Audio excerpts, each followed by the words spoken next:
오늘 복음이 위치한 루카복음 15장을 보면 다른 두 가지 비유가 함께 나옵니다. 어떤 사람이 양 100마리를 가지고 있었는데 그중 한 마리를 잃어버린 비유와 또 어떤 부인이 은전 연립을 갖고 있었는데 한 잎을 잃어버린 비유, 그리고 오늘 복음, 흔히들 돌아온 탕자의 비유라고 하는 어떤 사람이 아들 둘이 있었는데 그중 작은 아들이 아버지께 자신의 몫의 재산을 달라고 하여 먼 고장에서 이를 탕진하다 배고픔 속에서 자신의 잘못을 뉘우치고 아버지께 돌아온 이야기, 그리고 이를 보고 불평하는 큰아들을 다독이는 아버지에 대한 비유입니다.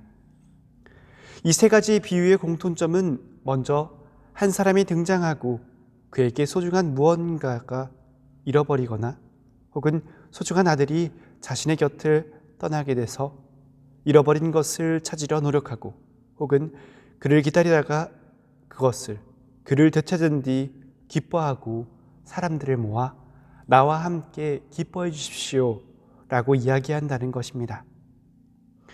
복음 묵상을 나누기에 앞서 여러분들은 혹시 소중한 것을 잃어버렸다가 되찾은 경험이 있으신가요? 저는 안경이 그렇습니다.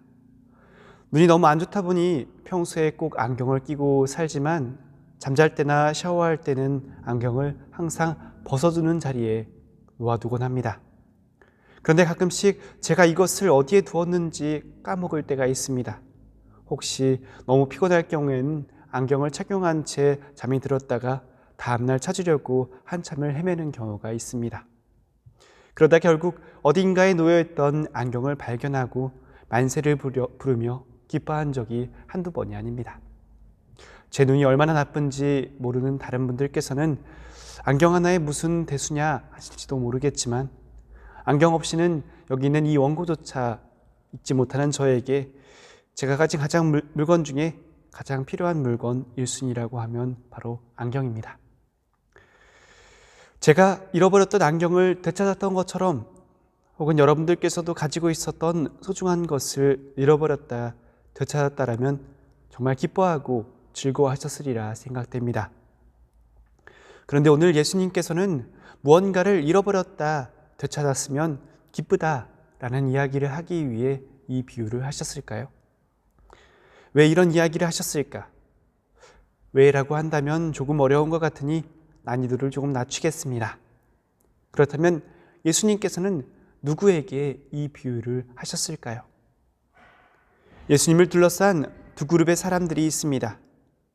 첫 번째, 예수님의 말씀을 들으려고 가까이 모인 세리들과 죄인들. 그리고 두 번째, 죄인들을 받아들이고 또 그들과 함께 음식을 먹는다고 투덜거리는 바리사이들과 율법학자들이 있습니다. 자, 그렇다면 이 두 그룹의 사람들 중 어느 사람들에게 이 비유를 하셨을까요? 정답은 둘 다입니다. 예수님께서는 당신께 다가온 이들 하나하나, 불평하는 이들 하나하나를 바라보시며 이야기하십니다. 그리고 그들에게 성부께서는 이 잃었던 양을 찾은 목자, 잃었던 은전을 찾은 여인, 둘째 아들을 찾은 아버지와 같은 마음이시다는 것을 이해시키려고 하십니다. 당신과 함께 있는 것만으로 기뻐하는 세리들과 죄인들에게는 주님께서 그들을 되찾았음을 기뻐하신다는 것을 강조하기 위해, 그리고 바리사이들과 율법학자들에게는 다 함께 기뻐하자는 초대로 이 비유를 이야기하셨습니다. 10손가락 중에 안 소중한 손가락이 어디 있겠냐마는 한 손가락이 아프면 유난히 거기에 마음이 더 쓰이고 안쓰럽습니다. 마찬가지로 주님께서도 당신의 모든 자녀들이 똑같이 사랑스럽고 소중하지만 길을 잃고 헤매이며 울고 있을 어린 양, 타지에서 굶주리며 아버지의 사랑을 꿈꾸었을 둘째 아들에게 마음이 더 쓰이셨습니다. 그래서 죄인들이 곁에 다가왔을 때 더 기뻐하셨던 예수님은 죄인들 가운데에서 하느님의 자비를 보여주고 싶어 하셨고, 또 이러한 모습을 이해하지 못하고 받아들이지 못하는 바리사이들과 율법학자들에게도 화가 난 큰아들에게 이야기하는 아버지의 입을 빌려 함께 기뻐하자고 이야기하신 것입니다. 가끔은 이 비유의 첫째 아들처럼 바리사이나 율법학자들처럼 하느님의 정의에 불평하는 이들이 있을 수 있습니다. 자신이 옳다고 생각하는 사람일수록, 스스로가 정의롭다고 믿는 이들일수록 용서의 힘을 받아들이기가 쉽지 않습니다. 나는 법과 규칙을 올바르게 지키면서 열심히 살고 있는데 그렇지 못한 사람들은 마땅히 벌을 받아야지 라는 생각에 빠져 살기 쉽습니다. 그래서 우리도 주님께서 죄인인 우리를 받아주셨다는 사실을 잊은 채 오늘 복음의 바리사이들처럼 불평하곤 합니다. 내가 바로 그분의 진정한 신앙인이다. 자고로 믿음이 깊은 사람이라면 마땅히 무엇을 해야 한다. 그렇지 못한 사람은 구원에서 제외되는 것이 마땅하다. 라며 감히 주님께 무언가를, 자신들의 기준을 제한하고 불평하기도 합니다. 그러나 주님께는 그런 인간적인 기준이 필요 없습니다. 하느님 앞에서는 내가 어떤 모습이든 어떤 상황에 처해 있든 그저 당신의 자녀라는 사실 하나만으로도 마치 어린아이가 부모님 품에 편히 자는 모습만 보아도 행복해하는 것처럼 하느님의 자비 앞에서는 우리 인간의 그 무엇도 문제가 되지 않습니다. 그러니 주님께서는 당신의 사랑을 깨닫지 못하고 있는 이들에게도 이렇게 이야기하십니다. 얘야, 너는 늘 나와 함께 있고 내 것이 다 내 것이다. 여러분도 알다시피 성경 전체가 때론 잘못을 저지르고 불성실한 이스라엘의 모습을 보여주지만 자비로우신 하느님께서 그들을 항상 받아들이고 용서하시는 모습을 이야기합니다. 우리가 믿고 고백하는 주님은 오늘 제1독서 미카 예언서의 말씀처럼 허물을 용서해 주시고 죄를 못 본 채 해주시는, 분노를 품지 않으시고 오히려 기꺼이 자애를 베푸시는 분이십니다.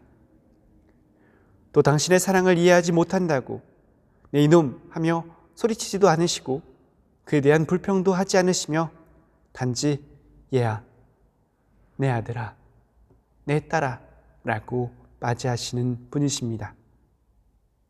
하나님께서는 어느 누구도 잃고 싶어하지 않으신다는 것을, 또 우리를 모두를 만나기 위해 당신 아들을 보내셨고 항상 기다리신다는 것을 우리는 잘 알고 있습니다.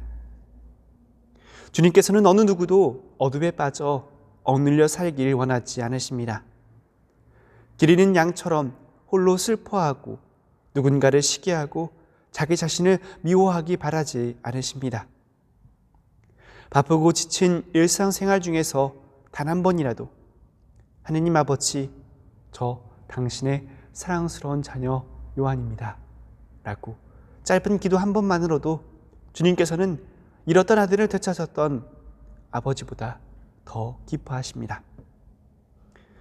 주님이 보이지 않는다고, 또 당신의 목소리를 들려주시지 않는다고 실망하시지 않으셨으면 좋겠습니다.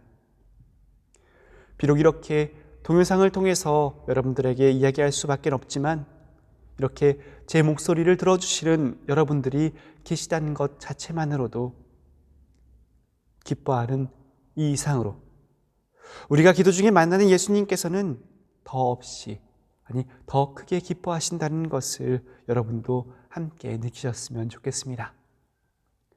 저도 오늘 예수님의 말씀을 빌어 여러분들을 하느님 아버지께 초대하고자 합니다. 여러분, 저와 함께 기뻐해 주십시오. 아멘.